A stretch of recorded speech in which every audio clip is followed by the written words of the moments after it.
Well, good morning and welcome to the Bulwark Podcast. I am Mona Charen, sitting in for vacationing Charlie Sykes, and we are doing something a little different while the cat's away. For many years, Jay Nordlinger and I were podcast buddies and fellow disillusioned right-wingers. So I decided to invite Jay back to catch up on where we are now. If you're not familiar with Jay Nordlinger's work, which I find hard to believe, but it's possible.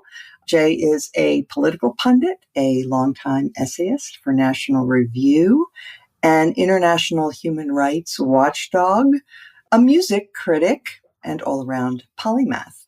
So Jay, thanks for joining me.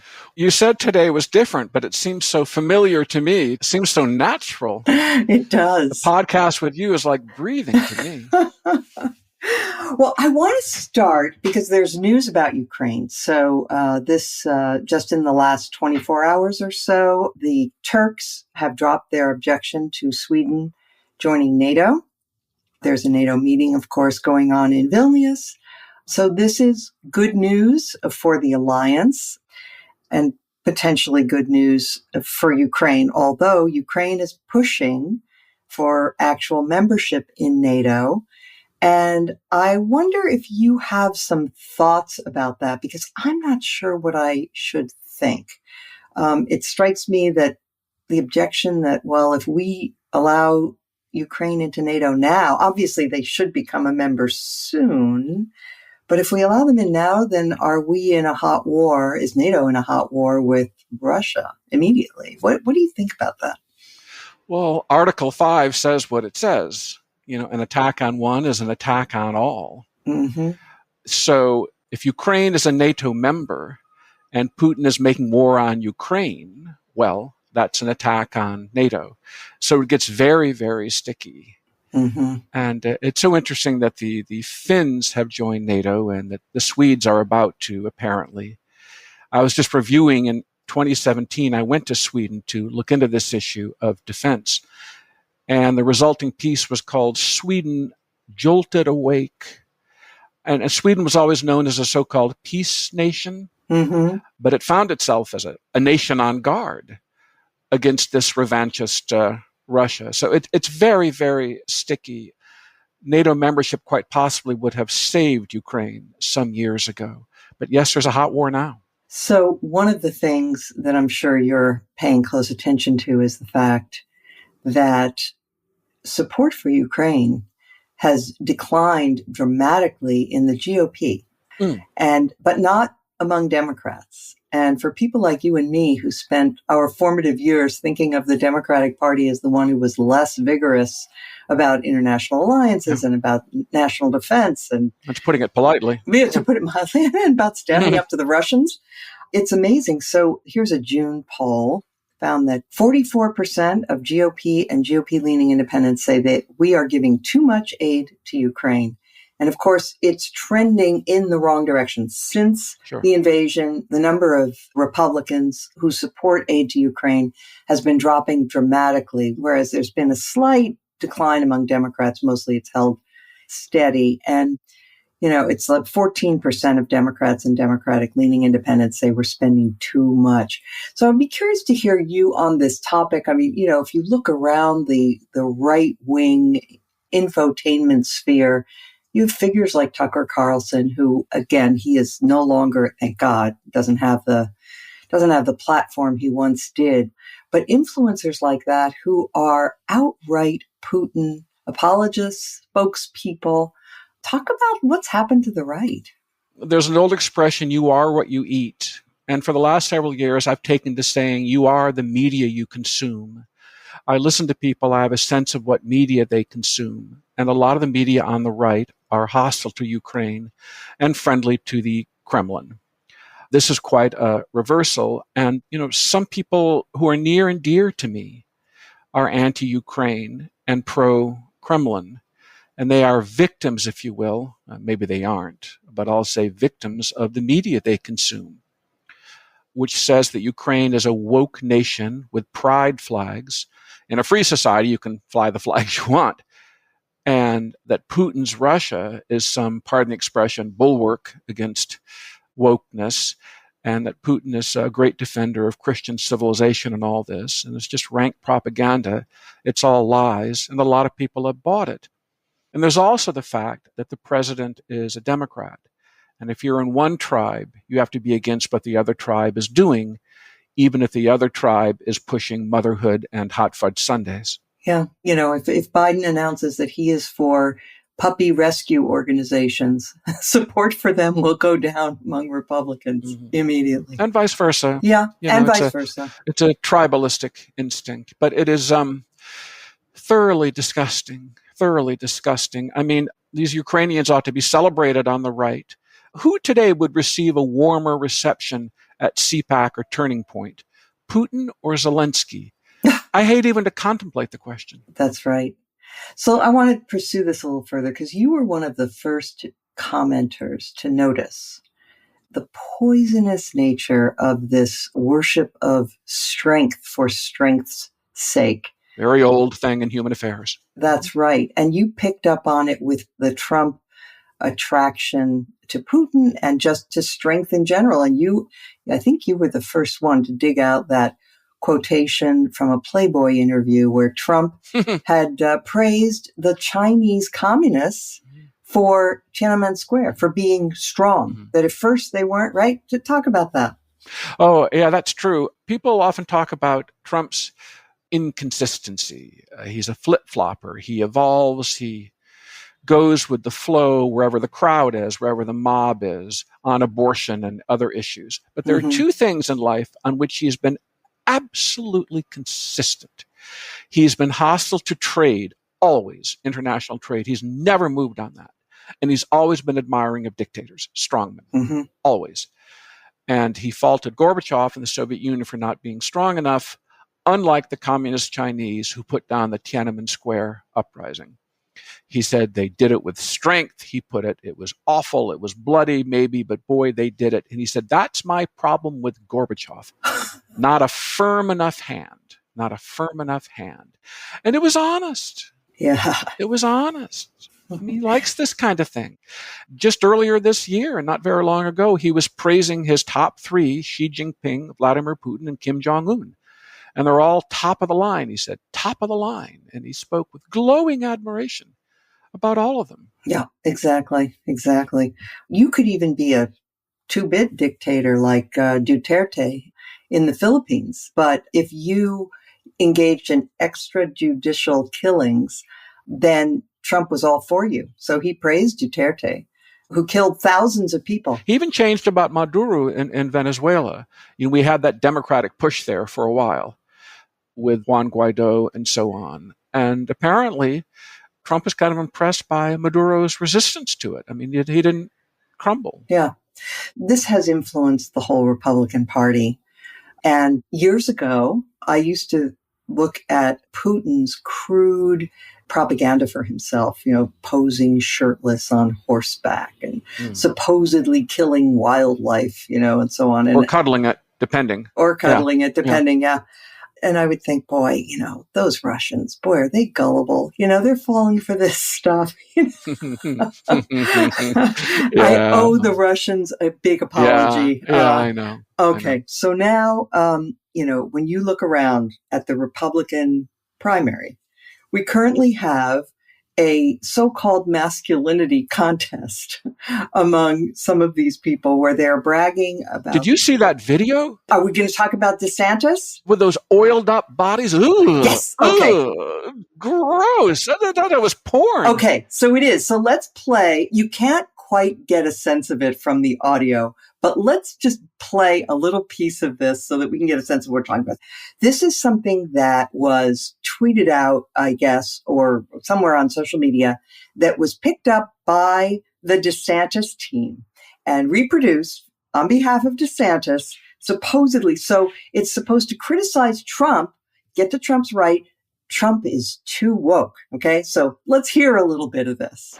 I will do everything in my power to protect our LGBTQ citizens. If Caitlyn Jenner were to walk into Trump Tower and want to use the bathroom, you would be fine with her using any bathroom she chooses. That is correct. In the future, can transgender women compete in Miss Universe? Yes. Make America great again. Oh, but you've got to see the visuals, though. Oh, my God. Okay, so describe the visuals, because now we're transitioning. I'm not that type of guy. I can't describe. We're transitioning from that part where it's, pulling up these old clips. Transitioning may be the word these days, Mona. You really are woke, just like your critics Exactly. say. Well, you're all into transitioning, all that. You author of Sex Matters. Guilty. So the second part of this, which is supposed to be the pro DeSantis part, has that, baseline music and everything. And it shows these... Got these lasers coming out of his eyes? Lasers coming out of his eyes, but these images of oiled up muscle men. That is lots of homoerotic overtones. I know. Of course, in this segment that's supposed to advertise the anti-wokeness of DeSantis, lots of mixed messaging going on here. Yeah. As Jonah would say, gayer than the volleyball scene in Top Gun. Oh, gosh. Yeah. So this is actually cartoonish, but it's also serious because, well, first of all, the whole concept that DeSantis thinks he can get the nomination by persuading everybody that Donald Trump is too liberal. A squish. I mean, rats are ruck. Yeah, exactly. It's a very, very questionable strategy. Cruz and Rubio and the rest of them tried that. No one cares about policy positions. No. It's all the feels ending with the letter Z. That's right. Yeah. But there's another aspect of this that really bothers me. And that is that, as people know, I feel like there is a very necessary conversation that we have to have in this country about how best to treat kids with gender dysphoria, which is a real thing. Trans people are a real thing.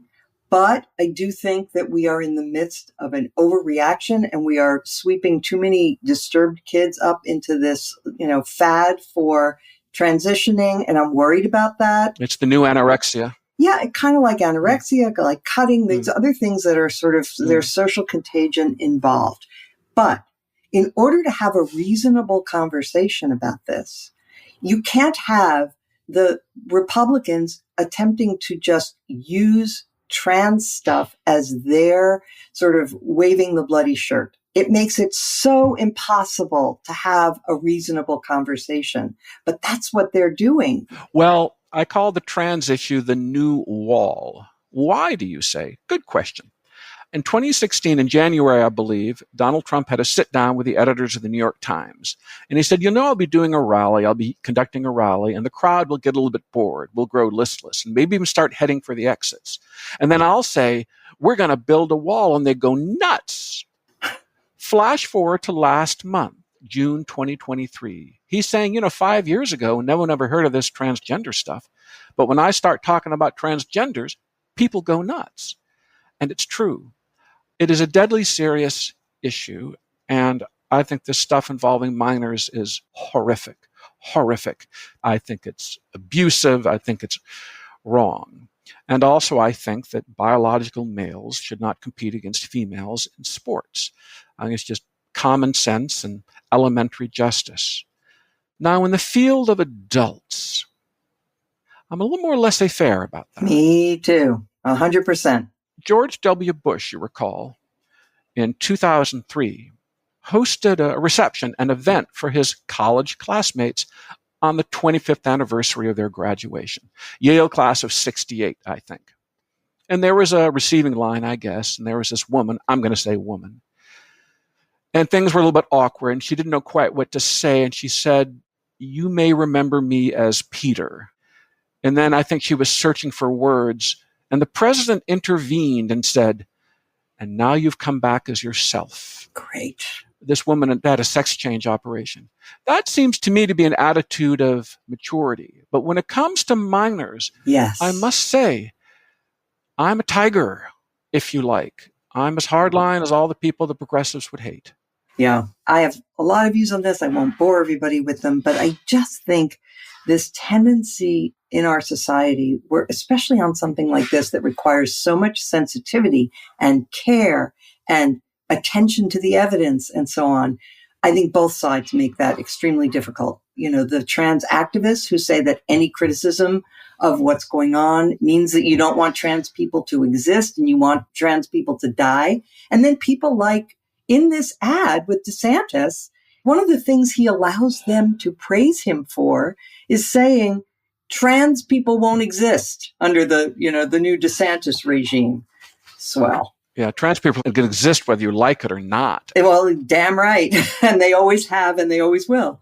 There are serious discussions to be had about asylum seekers and illegal immigrants. Yes. Just about my favorite thinker and writer about immigration is one Mona Charen. And yet, when DeSantis puts those Venezuelans in Texas on a plane to Martha's Vineyard without notifying the Massachusetts authorities, of course, this is a governor, mind you. These people aren't people anymore. They're not human beings and men and women. They're just political pawns. Yeah. And the same with transgenders. Look, life for these people is not a picnic, so far as I understand, at least for most of them.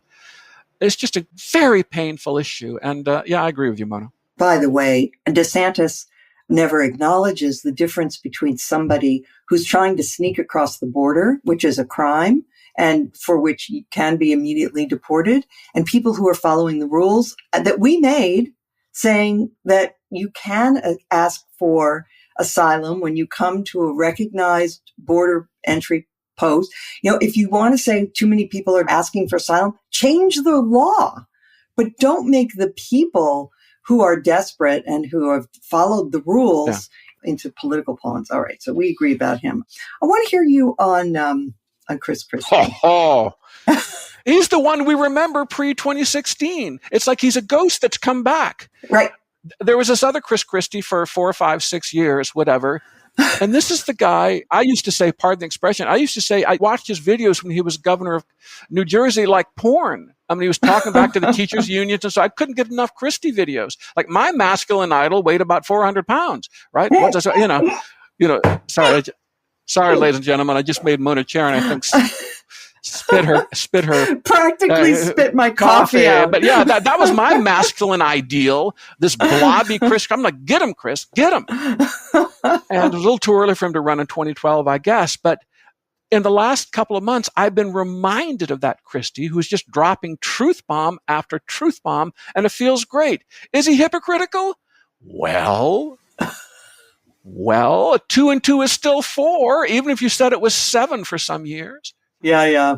I had occasion to attend a dinner for Christie a few weeks ago. There were about 20 people there. And I would say he's enjoying himself. So that's a good sign, right? He's a bird out of a cage, a big bird, mind you. Yeah. But magna est veritas. He says things like Jared Kushner got $2 billion out of the Saudis the second he left office. That is a fact. Exactly. It's not even an opinion. And he says to this dear young man, this college students, what is your message to people in the Republican Party who think that the 2020 election was stolen? And Christie's not emotional. He's just coolly lawyer-like, I would say. He said, show me the evidence. Show me the evidence, and I'll fight this thing all the way to the Supreme Court and beyond. But there's no evidence. And then he goes through it. Simple truth is a powerful thing. May not win you an election, but it is so powerful. And it can change the atmosphere. Arguably, it already has. I mean, I think Will Hurd and Asa Hutchinson was doing this before, and God bless him. Will Hurd jumped in. I mean, you now have 3 candidates on the Republican side who are at least telling the truth, and you have more evidence, tiny little green shoots of people telling the truth. I want to read what Nick Catoggio, also known as Allah Pundit, it used to be called Allah Pundit, now at the Dispatch, but he said, this is about Christie, all of what he said is so plainly true as to border on banal, yet so unusual for a prominent Republican to admit. So it feels wildly transgressive. It's not what you'd say to win votes in a national GOP primary. It's what you'd say when you've undertaken to knock down a wall of silence for the righteous fun of it. Well, that's what Václav Havel did. That's what he wrote about in The Power of the Powerless. To try to live in truth. Yeah. Try to live in truth and not cooperate in lies. It's what Liu Xiaobo talked about in China. I've just been reviewing his life. Just a simple truth. He was the great Chinese democracy leader and intellectual who was imprisoned several times, and he was awarded the Nobel Peace Prize in 2010. It did not improve conditions for him, and he died still in custody in 2017. He was a great, great man. And Harry Link, with a Chinese dissident co-author, has just written a biography of him. But simple truth. Arthur Waldron, as I recall, the China scholar, had trouble getting tenure at Princeton. He went to Penn, has had a long, wonderful year at Penn. But he would say such things as the Korean War began when the North invaded the South. And that was considered radioactive. Mm-hmm. A simple fact, Wednesday follows Tuesday, can be so powerful. Well, now, speaking of that, Mike Pence is in the race. There's another one. Ambivalent city for the likes of you and me, Mona Charen. God, yes. He was such a worm throughout the Trump administration, such an invertebrate. But, of course, on January 6th, he did that all-important right thing. And now he's being challenged about it on the campaign trail. And you talked about this. Well, with Pence, I used to say about January 6th, what a low bar. He wasn't a traitor. He chose not to betray his country and violate his oath. But you know, in his world, that was big. In the world he inhabited, that was really big, not to betray his oath, when so many would have applauded him, celebrated him for doing so. Right. You know, and he's just gone to Ukraine. What other GOP candidate would do so? Mm-hmm. And my feeling was, I often said on our podcast, Mona, I'm not a shrink. And then I'd go on to play shrink. It's possible that Christie thinks something like this. If I'm going to go down, if my political career is going to end this year, this cycle, I'm going down as myself, as my authentic self, who I always was. And this is who I am. Don't know. Yeah.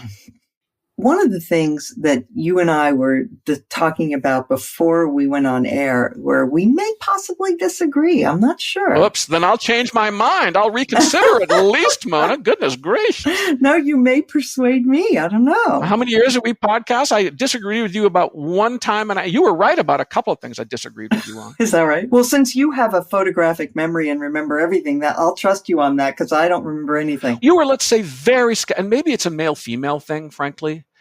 But I was higher on Sarah Palin for a lot longer than you were. I remember that. I'm like, come on, Mona, give her a break, you know. Yeah. No, I was not a Sarah Palin fan. Right from the beginning, to quote a book title by a former colleague of yours. Yes, exactly. Okay. Legacy admissions. This is the new hobby horse. People are saying, okay, now that we got rid of, race-based preferences, let's get rid of legacy preferences too. That'll be more fair because legacy preferences go mostly to the children of people who've already succeeded, and it goes disproportionately to white Americans. So, but you say you're kind of for them. First of all, I think the issue of public funding is dicey, but I think basically colleges and universities should set their own policies. I don't think there has to be a uniform policy from sea to shining sea, as Bill would say, Bill Buckley. And also, I wouldn't favor something like legacy admissions in a country such as France or Japan, where there are a few elite universities and so much is riding on where you go, so much is riding on it. You know, these poor Japanese kids, my gosh, you don't get into the right school or something. It's just curtains for them. Determines their next 60 years. It's just terrible. In our country, from sea to shining sea, with our zillions of colleges and universities, my goodness, I think there's something sweet about family traditions. It's a kind of, I would say, a benign tribalism that I like, and I think is kind of sweet. Now, stipulate that people will be roughly qualified for admission. Is there not something kind of sweet or at least benign about, a family generation after generation? This is their college. Fathers and sons may have the same professors, right? They sing the same fight song and alma mater. They wear the same colors. They donate. It's a little tradition. So what? But there's so much churlishness and envy and resentment in the world. Nah, they get to get that. Yeah, fair. All these little, our snowflakey nation. Grow the hell up. I mean, you'll find a college or university to go to. So I'm going to sit here and take my rebuke from one Mona Charen. I'm going to listen very carefully. Okay. I think we do disagree on this. And here's why. One of the things that I think is an underlying thread when we discuss the rights and wrongs of affirmative action is how much of the disadvantage that African Americans in America in 2023 face is because of their skin color, and how much is because of centuries of racism and Jim Crow and the accumulated disadvantage. And I think we pay way too much attention to current discrimination against people for skin color and not enough to ancestral disadvantage. For example, I've cited this a few times, a large number of the people that get admitted to these elite schools for their skin color are not even like technically African Americans. They're African immigrants who've come recently. I mean, they're Americans now, but they're recent immigrants from places like Nigeria or the Caribbean or other places. That's a tricky part of the phrase African American, isn't it? It's a tricky thing. This whole thing is full of landmines, but I just step right on them. I'm too old. But here's the thing. When you say, well, legacy admissions doesn't hurt anybody, people would say, well, wait a minute. If you come from a family that doesn't have the advantage of centuries of people who attended this school, and there's going to be a preference for the children of people who have enjoyed that privilege, that's really not kosher. That's not good. What we should be about is trying to equal the playing field now. There's nothing we can do when we go back to erase a terrible history, but we can attempt to limit the benefits today of those centuries of privilege and preference. Okay, I think a couple of things. First of all, and I'll continue my act here, well, boo-hoo. Boo-hoo. You have to go to Jones College instead of Smith College. Boo-hoo. Okay, yeah, what terrible hardship. Okay. Spelman wants legacy admissions, fine with me. If some other school wants legacy admissions, fine with me. Princeton, whatever. Maybe I'm not crazy about it, but I mean, come on. The world has real problems. At the same time, I think people ought to be judged, if they have to be judged at all, as individuals, as the men and women they are, right? And this is, I think, one of the biggest problems with affirmative action is the groupness of it rather than an individual nature, because people are trying to make their way in the world. Age 17, 18, whatever, they're trying to be admitted to college, they're trying to get a first job or a second job, they may be trying to get a government contract, and they are individuals. And that, to me, is central. But I think legacy admissions are really a ginned-up controversy, frankly. It's even a form of whataboutism. Well, race discrimination is one thing. Legacy admissions are something else, in my view. Yeah, I'm going to disagree. Because if you're going to treat people as individuals, then you want to say, okay, what have you done that entitles you? Not what did your ancestors do because they happen to go to this school? I wouldn't want unqualified people admitted to a college. But also, I still think this is very old-fashioned. It's the college's own business. I have enough trouble running my own life. Not if they take federal funds. There are a couple colleges in the country that don't take federal funds and therefore can make their own choices. But once you take federal funds, you're under the Civil Rights Act of 1964. So, okay, let's turn to one other thing that I wanted to, it's kind of just a lighter thing, but I wanted to hear you on the fake Tocqueville quotes. Oh, yeah. You wrote about this and it was, It involves our friend, Senator Josh Hawley. Right. In the first months of the Weekly Standard in 1995, we published a piece by John J. Pitney, Jack Pitney, the political scientist at Claremont McKenna, on a fake Tocqueville quote. It's a wonderful statement. I think it goes, America is great because she is good. And if she ever ceases to be good, she will cease to be great. Fine. I probably even agree with it, but Tocqueville never said it. And so Jack wrote about that. And on the 4th of July, Senator Josh Hawley circulated a quote attributed to Patrick Henry, linking the founding of the country with Christianity. And it's not something that Patrick Henry ever said or wrote. Now, my view is you don't have to lean on the authority of Patrick Henry to make that point. You can lean on others, or if you think it's true yourself, simply say it. So people pointed out that Patrick Henry didn't say this. Now, the manful thing to do, if you will, is to say, okay, sorry, my bad. I made a mistake. It's a little embarrassing. It didn't come from Patrick Henry, but my point holds. And here's why. This is a point I'm trying to make. Forget Patrick Henry. Mm-hmm. But no, Hawley didn't do that. He said, I hear the libs are major triggered by, he talks like some right-wing valley girl. Man up, dude. Man the hell up. I think he just wrote a book about manliness and say, I made a mistake. Shouldn't have circulated it. My intern got it wrong. Maybe that wouldn't have been so manful. Whatever. But it went out under my name, and Patrick Henry didn't say it. My bad. And then go on from there. But it's still correct, he can say, and here's why. But he couldn't. He just couldn't. My goodness, we ought to elect adults to the U.S. Senate. I'm done. Oh, good one. Did he get a legacy admission? What did his father do? I'm against him now, baby. No more of this privilege, no more of these elites, generation after generation, locking in the privilege. Josh Hawley, given the raised fist pump to the insurrectionist, and then running for his life a few minutes later. And the thing is, Mona, seriously, he is so well educated, this guy. So well educated. He clerked on the Supreme Court. He's got to know these basic things, He's not a dunce. Of course he knows.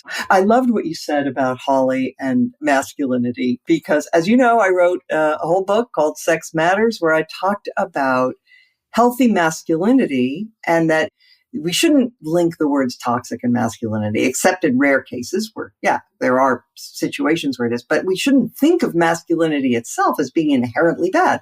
It has many good qualities, and one of them you just mentioned.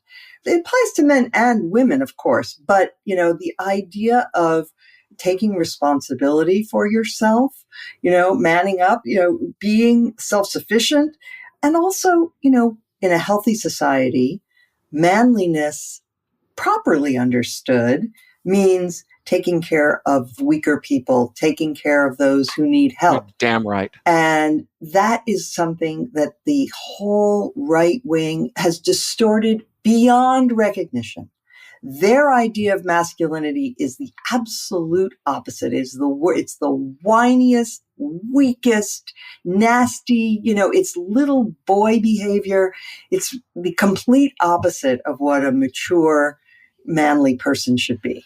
Well, the testimony of the mother of 3 sons is very, very powerful. And I will say here on the air what I've said in print many times. Mona, I imagine you're pretty disaffected from what is called conservatism. I am. But I'm here to tell one and all that there is more conservatism in one paragraph of Sex Matters than there is in 10 Trump rallies.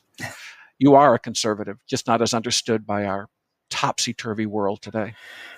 Well, I don't know. I've stopped calling myself one because of the associations, honestly. I understand. Believe me. Doesn't mean they're right, though. No, it doesn't. It doesn't. I don't know. I mean, we've often talked over the years, and our friend Bill Kristol has talked too about, reclaiming that wonderful word liberal in the 19th century sense, not in the progressive sense, but in the sense of valuing individual rights and liberties and rule of law and all those good things, democracy. You are that, but Mona, I know you a bit and have read you since, I won't say how long, but you're also conservative on matters societal, etc. In addition to that. I am. I'm a social conservative. Yeah. That's true. You're a Reaganite. Yeah, I am proud to be one. Damn right. To take us out, can you just say a few words about music and so I'm not sure actually you even agree with me on this. But I've already blown legacy admission. I'll go 0 for 2 here. So you review music, classical music, and you're a great expert on all things classical music. Do you think classical music could do more to be a little less stuffy and to bring more people in? Or do you think it's the opposite? I think if you lower your standards, what are you worth? What do you exist for? I mean, I have a friend in the Houston Symphony, and the symphony just had to back up an Elvis impersonator. No, not that. Yes. Yeah. The Detroit Symphony Orchestra, my home orchestra, if you will, at its summer festival or former summer festival in Meadowbrook was scheduled. I believe this concert got canceled to present the music of Def Leppard. I don't even know who that is. It's a rock band. Okay. I believe it's an English rock band. And one of my points is there's no admirer of the Detroit Symphony Orchestra that wants to hear it play Def Leppard. And there's no admirer of Def Leppard who wants to hear the Detroit Symphony Orchestra play Def Leppard. I mean, it's just screwy. Have a little confidence in who you are and what you do in your own art, your own repertoire. Lift people up. They may like it. Offer them the good stuff. This goes for literature and film and everything else. Don't always stoop. Some people may wish to rise to you. I remember Leonard Bernstein in the 1960s and 70s. He would do these young people's concerts in Carnegie Hall. They were televised at 8 p.m. on Saturday on CBS. And these kids would pour in, not fancy kids from Groton and Choate and so on, but from PS 141 and so on. These kids of immigrants that, who knows whether their parents ever bathed more than once a month or so. And they'd come into Carnegie Hall and Bernstein would talk to them at such a high level and they liked it. And it was a good thing. So no, I say, keep your standards high and invite people up to them. Bill Buckley spoke the same way with all his vocabulary to everyone. And you know what? In those days, they liked it. You were at his side. You know it. Yeah, I largely agree. I would just say this, because I do think that beautiful music is beautiful music. And you take a classroom full of, second graders, you play Mozart for them, you're going to find that there's going to be one or two kids in that class who just from that are going to wind up being classical music lovers, because it's just got an innate appeal and people exposed to it. Some people will really respond. But what I would do if I were king of the universe is that I would make classical concerts a little bit more user-friendly in this sense. I bet there are lots of people who are intimidated because they don't know the rules and they don't know when you're supposed to applaud and when you're not supposed to applaud. And they go to a concert and it seems like everybody else knows what to do. Because of that, they might be a little intimidated about attending these kinds of concerts. Maybe I'm overestimating the importance of this, but I think if they would start off a concert by saying, we're going to be playing this, this, and this, and this is a piece in 3 movements, the next one's a piece in 4 movements. The tradition is you don't applaud between movements. How about that? That's a point. And in the old days, composers expected you to applaud after certain movements and would have thought it was weird if you didn't. I know. In Beethoven's day, they made him replay a whole movement because they loved it so much. That's a true encore. Encore originally meant again, play it again. Later it came to mean, or bis, they say in Europe, a second time. Later it came to mean play something else or sing something else. But encore originally meant same thing again, please. Mm-hmm. I've written so many words about this over the years. I'll say this. I caution classical music people, always have. Resist the temptation to whore after popularity. You will never be popular, ever. You're not supposed to be. Classical music is a minority taste. There's a reason pop music is called pop music. It's popular. It's supposed to be popular. And you are not, and that's fine. But a lot of people aren't fine with it. They think, we have to be liked. No, you'll never be liked and approved of by all. Ever. Stop trying. It's like these pathetic people in churches. Oh, we have to make churches more. Hey, look, just offer the best and draw people to you. And then you'll see. Over the years, I've seen these efforts by classical music people to make classical music hip. It's pathetic. It's ridiculous. People just look ridiculous. Stop with Def Leppard and the Elvis impersonators and all that. Provide the good stuff. A minority will appreciate it. They will like it, support it, nurture it, etc., etc. And that's going to have to be okay. But with a lot of people, it's not okay because might makes right and popularity makes right, which you and I know ain't true. Those are words to live by, Jay. And I know from unpopularity. We are unpopular and proud. New political party, 2% of the vote or bust. All right. Well, thank you so much. Where can people find you? They can follow you on Twitter. Are you on Threads now? I opened an account. I haven't done anything with it, but just in case, as a bolt hole. Well, and they can read your music criticism in the New Criterion. Mm-hmm. Highly recommended. And, are you plugging? Mona, Yes, I am. I am. I feel like Why such shouldn't I? I don't know. I feel like such a charity case. Thank you. Mainly, I'm a great friend and admirer of Mona Charen of long standing, and I so appreciate you, Mona. I read every word you write. Ditto. Okay, we're going to end there. Thank you so much for joining us. And the Bulwark Podcast is produced by Katie Cooper. The sound engineer is Jason Brown, and we will return tomorrow and do this all over again.